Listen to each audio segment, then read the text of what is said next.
नमस्कार, हिंदी साधन चैनल में आप सभी का एक बार फिर से हार्दिक स्वागत है। आज के इस वीडियो में भारतेंदु हरिश्चंद्र का नाटक भारत दुर्दशा को हम देखेंगे। तो आइए सबसे पहले भारतेंदु हरिश्चंद्र के बारे में जानते हैं। इनका जन्म 9 सितंबर 1850 वाराणसी उत्तर प्रदेश में हुआ था। इनकी मृत्यु 16 जनवरी 1885 35 वर्ष की अवस्था में ये मृत्यु को प्राप्त हुए। आधुनिक हिंदी साहित्य के पितामह, हिंदी में आधुनिकता के पहले रचनाकार भी माने जाते हैं। मूल नाम हरिश्चंद्र, भारतेंदु इनकी उपाधि थी। भाषा इनकी ब्रज अवधी खड़ी बोली हिंदी थी। ये आधुनिक काल के कवि हैं। इन्होंने कौन कौन सी विधा में रचनाएं की है वो भी देखते हैं। नाटक, काव्य कृतियाँ, अनुवाद, निबंध संग्रह आदि इनकी विधा रही है। विषय आधुनिक हिंदी साहित्य। इनकी प्रमुख कृतियाँ है अंधेर नगरी, भारत दुर्दशा, वैदिक हिंसा, हिंसा न भवती, नील देवी, प्रेम प्रलाप। हिंदी में नाटकों का प्रारंभ भारतेंदु हरिश्चंद्र से माना जाता है। हिंदी को राष्ट्रभाषा के रूप में प्रतिष्ठित करने की दिशा में इन्होंने अपनी प्रतिभा का उपयोग किया। उन्होंने रीतिकाल की विकृत सामंतिक संस्कृति की पोषक वृत्तियों को छोड़कर स्वस्थ परंपरा की भूमिका अपनाई और नवीनता के बीज बोए। आइए अब भारत दुर्दशा नाटक को हम देखते हैं। भारत दुर्दशा नाटक की रचना 1875 ईस्वी में भारतेंदु हरिश्चंद्र द्वारा की गई थी। भारत दुर्दशा के सभी पात्र प्रतीकात्मक है तथा भारत दुर्दैव, मदिरा, लोभ, अहंकार, सत्यानाश, फौज आदि है। भारतेंदु का यह नाटक अपनी युगीन समस्याओं को उजागर करता है, उसका समाधान करता है। भारत दुर्दशा में कवि ने अपने सामने प्रत्यक्ष दिखाई देने वाली वर्तमान लक्ष्यहीन पतन की ओर उन्मुख भारत का वर्णन किया है। नाटककार के लिए भारत की परतंत्रता से ज़्यादा भारतीय समाज की पतनमुखता सोचनीय है। भारतेंदु ऐसे समय में आए जब अंग्रेजी शासन और नवाबी राज्यों में हिंदुओं का सम्मान सुरक्षित नहीं था। उनका धर्म अपनी रक्षा के लिए तरस रहा था। हिंदुओं ने अपने धर्म की रक्षा का कई प्रयत्न किया किंतु वह असफल रहा।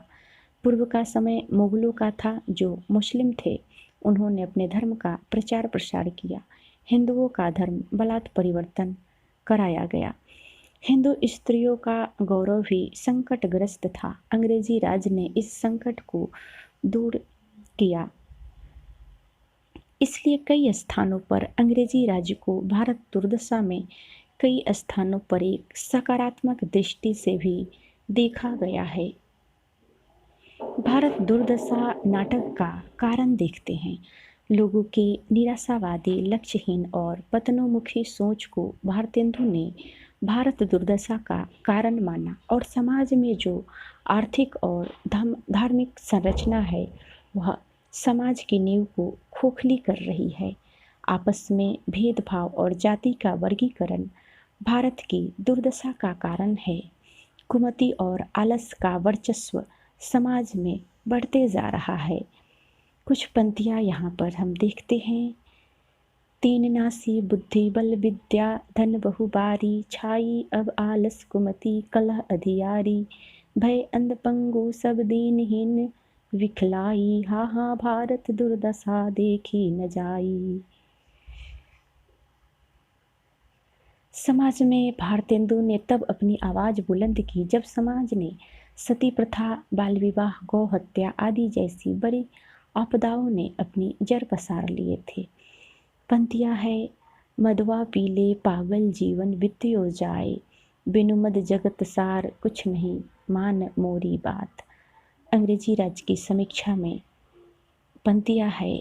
हाय भारत भैया उठो देखो, विद्या का सूरज पश्चिम से उदय हुआ चला आता है, अब सोने का समय नहीं है।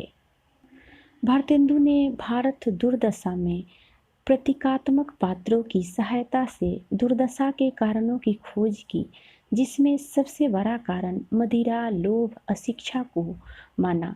उसकी पहचान कर भारतेंदु ने उसका साथ छोड़ने का आग्रह किया। यह सभी वास्तव में आज समाज की जड़ें खोखली करने में अहम भूमिका निभा रही है। भारतेंदु ने जगह जगह मदिरा और निर्लज्जता के माध्यम से समाज में एक निश्चित ही सार्थक संदेश दिया हो। सर्वनाश का कारण है उनके साथ न जाने का आग्रह। समाज में असंतोष, लज्जा, मदिरा, दुर्दैव आदि ने अपनी जड़ें इतनी जमा रखी है कि भारत भाग्य अपनी तमाम कोशिशों के बाद भी सफल नहीं हो पाता और अंत में कटार मारकर आत्महत्या कर लेता है। भारतेंदु ने समाज को जागरूक करने के लिए इतिहास पुराण का सहारा लिया। आइए इनकी कुछ पंक्तियों को देखते हैं। सबसे पहले जे ही ईश्वर धन बल दिन्हु, सबसे पहले जे भी सभ्य विधाता किन्ह्यो। आइए अब हम इस नाटक के निष्कर्ष को देखते हैं। भारत दुर्दशा भारतेंदु युग का दस्तावेज है, जिसमें वर्तमान सामाजिक, राजनीतिक और आर्थिक स्थिति स्पष्ट रूप से वर्णित है। यह नाटक भारतीय संवेदना को व्यक्त करने में सफल रही है। नवजागरण के दौर में भारत दुर्दशा ने एक मिसाल की भूमिका निभाई, जिसमें भारतीयों की लक्ष्यहीन पतनमुखी सोच को नई दिशा प्रदान की। अंत में अब हम भारत दुर्दशा का कथ्य पर चर्चा करेंगे। भारत दुर्दशा भारतेंदु हरिश्चंद्र द्वारा 6 अंकों में लिखा गया एक विचार प्रधान नाटक है, जिसे डॉक्टर बच्चन सिंह ने हिंदी का पहला राजनीतिक नाटक माना है। इस नाटक के माध्यम से भारतेंदु जी ने भारत की दुर्दशा के लिए उत्तरदायी कारणों का उल्लेख किया है। उन्होंने भारत की दुर्दशा का बाह्य कारण अंग्रेजी सत्ता की शोषणकारी नीति और आंतरिक कारण धर्म, संतोष और आलस्य, मदिरा, रोग, अज्ञान आदि को बताया है, जिसकी चर्चा पहले ही की जा चुकी है। धर्म के आधार पर बटा हुआ देश कभी भी संगठित होकर विरोधी सत्ता का सामना नहीं कर सकता। इसका संकेत भारतेंदु जी के इस नाटक के माध्यम से करते हैं। पंक्ति है, शैव शाक्त वैष्णव अनेक मत प्रगति चलाए, जाति अनेकन करी नीच और ऊंच बनायो। भारत दुर्दशा के आंतरिक कारणों में भारतेंदु जी संतोष और आलस्य को भी गिनते हैं और कहते हैं कि संतोषम परम सुखम की अवधारणा और आलस्य ने भारतवर्ष पर बहुत उपकार किया है, लेकिन फिर भी भारतवासी सचेत नहीं। वे सोचते हैं कि दुनिया में हाथ पैर हिलाना नहीं अच्छा, मर जाना पैर उठ के कहीं नहीं जाना अच्छा है। इसी प्रकार उन्होंने मदिरा, व्याधि, अंधकार, अज्ञानता आदि को भी भारतवर्ष की अवनति का आंतरिक कारण बताया है। इससे मुक्ति का संदेश भी दिया है। भारत दुर्दशा नाटक का मूल कथ्य भारत दुर्दशा द्वारा अपनी फौज के साथ भारत पर आक्रमण कर देना और उसे असहाय बना देना तथा अंत में भारत भाग्य द्वारा आत्महत्या कर लेना है। लेकिन प्रतीकात्मक पात्रों द्वारा भारतेंदु जी भारतवासियों को परतंत्र भारत की करुणिक स्थिति से अवगत कराते हैं और उनमें राष्ट्रीय और सांस्कृतिक चेतना को जगाने का प्रयास करते हैं।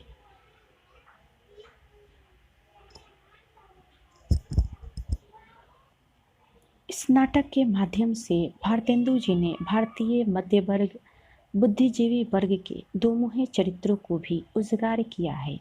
भारतेंदु जी औपनिवेशिक भारत के आधुनिकीकरण के लिए अंग्रेजी राज के योगदान की प्रशंसा करते हैं, तो उनकी शोषणकारी नीति का पर्दाफाश भी करते हैं। पंक्ति है, अंग्रेजन राज सुख साज सजे सब भारी, पैधन विदेश चली जात इहे अति ख्वारी। भारत दुर्दशा नाटक के अंत में भारत भाग्य की आत्महत्या दिखाकर भारतेंदु जी भारतवासियों के भाग्यवाद पर करारा प्रहार करते हैं।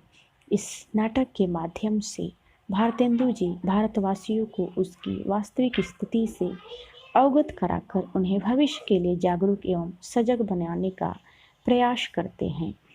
भारत दुर्दशा के अभिनेता भारतीय हरिश्चंद्र ने आम जनमानस तक अपने विचारों के संप्रेषण का माध्यम नाटकों को बनाया। उनके अधिकांश नाटक रंगमंच की दृष्टि में रखकर ही लिखे गए हैं, अतः उनकी अभिनेता निर्विवाद है। भारत दुर्दशा 6 अंकों का एक लघु नाटक है। इस नाटक में पात्रों की संख्या सीमित है। उनके संवाद प्रभावशाली है। लंबे कथन और गीत यद्यपि इसकी अभिनेता को थोड़ा कमजोर बनाते हैं, लेकिन इसके बावजूद यह नाटक रंगमंच की दृष्टि से भारतेंदु जी के सफलतम नाटकों में से एक है। तो आज के लिए इस वीडियो में इतना ही। अगले वीडियो में मिलते हैं, तब तक के लिए सभी को वीडियो देखने के लिए बहुत बहुत धन्यवाद।